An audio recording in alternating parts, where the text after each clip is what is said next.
Apprendre à démarrer un tracteur de 1958, ce n'est pas une mince affaire. Le restaurer, tout un savoir-faire.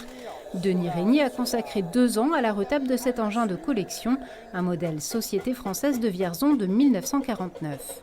Il a fallu progressivement dégripper ce moteur, il a fallu refaire des ailes, refaire de la carrosserie, bien sûr la peinture, changer des éléments de carrosserie. Pour ses élèves en bac pro maintenance des matériels agricoles, l'expérience de ces collectionneurs passionnés est précieuse. Les nouveaux tracteurs, on est obligé, pour chercher n'importe quelle panne, électronique ou quoi, il faut qu'on branche une valise électronique de la marque spécialisée que ces vieux tracteurs.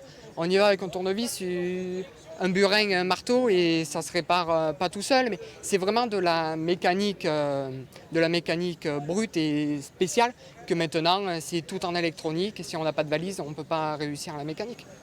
De la mécanique brute, mais qu'ils doivent aussi connaître et maîtriser, car l'une de leurs épreuves de bac sera consacrée à la restauration de machines anciennes. Au lycée Marcel Barbancet, on dispose d'une belle collection de tracteurs anciens, dont certains ont presque un siècle.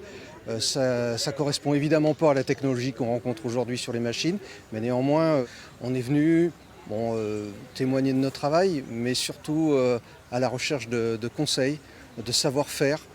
Après 2 ans de travaux pratiques en équipe, les élèves présenteront leur réalisation lors de l'épreuve équivalente d'un grand oral.